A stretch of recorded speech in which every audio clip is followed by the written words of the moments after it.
Good morning. Craig Builders decided to make a short video showing all my friends at the city of Piedmont and Chester and Nick and all the guys up in Public Works what we've been doing working on this trailer project. Easiest thing right now is to point out the beacon lights that are mounted to the roof of the trailer. There's a Wayland beacons. They're high intensity LED, as all the lighting on the trailer is a high intensity LED. The really cool thing about these lights is they send a flash pattern into the sky for law enforcement helicopter, firefighting planes, whatever, any kind of air recognition that you may need. So coming around to the front, you see your Honda generator has been mounted. I contacted Honda of America, and the generator could not be mounted flat on the deck. It has a couple drains in it, and they suggest that it needs the airflow underneath. So I came up with this secure mount system that has many different size fasteners. Some are hidden in order to prevent some sort of theft and to keep it secure. We did have to mount it in this orientation because you have to be able to have access to both panels on either side for the battery, oil change and check, etc. We modified the exhaust system on this unit so the exhaust would not blow into the trailer. The trailer was further modified for this generator because this generator is only a 30 amp unit. The trailer is designed for a 50 amp unit, and there'll be more about that later, but we had to convert the electrical systems inside.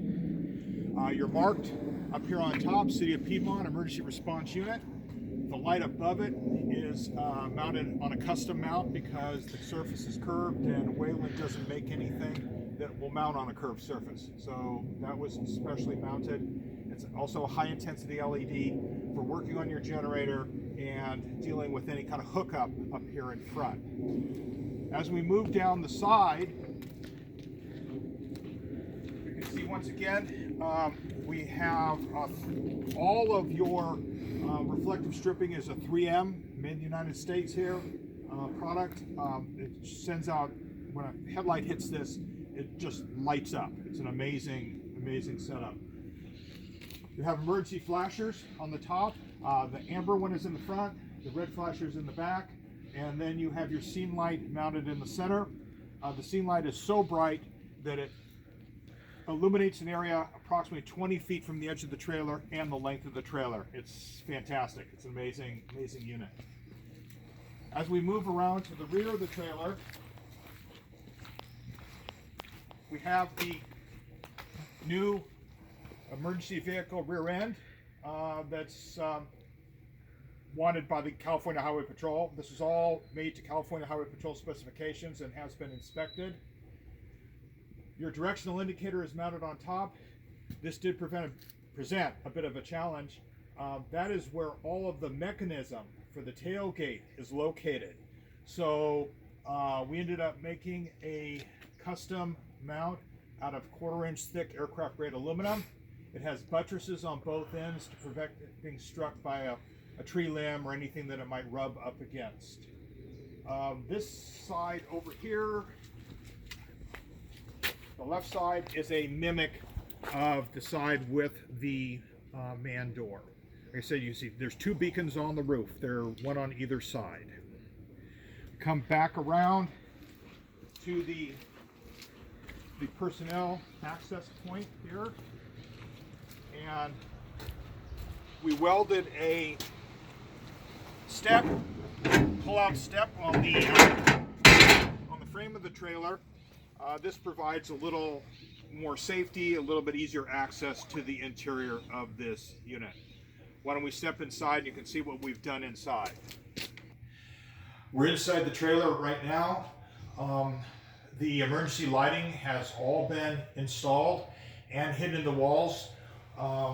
My installation technician took the walls apart and mounted all the wiring inside for a very nice, clean, professional appearance. This over here is your power center. It's what will be underneath the workbench. Still easy access I have two large marine deep cycle AGM batteries, the charging unit, and all the emergency lighting is all right here. I wanted to point this little piece of equipment out. Found this at the Emergency Equipment Trade Show. It's new this year, quite cool.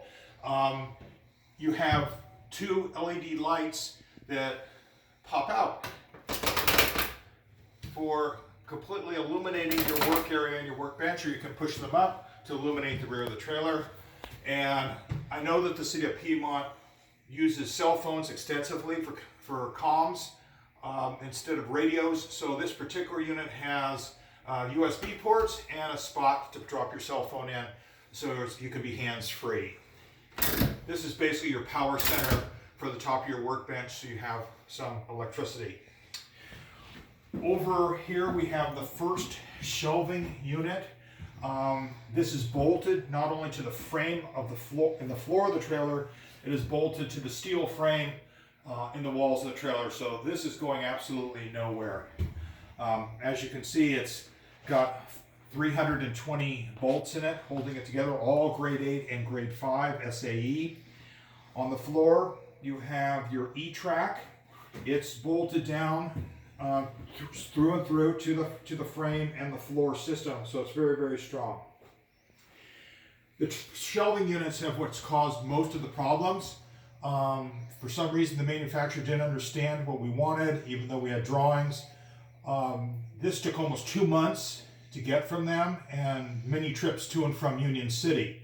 I was able to use the standards that they have by modifying them. Unfortunately, the standards on the other side, the large side, the 24-inch wide side, will not work. They just aren't strong enough, so we're custom making all the standards for this side. When you look along this wall, which is the left side of the trailer, or the driver's side, you see that you have your high voltage, your 120.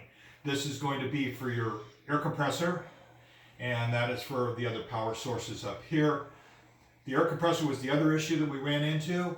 It was delivered to me badly damaged by the trucking company, and that added 6 weeks to the project because they would not send me another one until they received the damaged one back in Wisconsin or wherever it came from.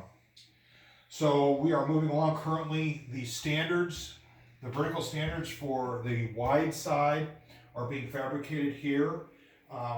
They should be done in the next 2 weeks, and then the workbench can go in. And thank you for watching the video. I hope this helps with answering some of the questions. Almost forgot. Right inside the personnel door is all your emergency lighting.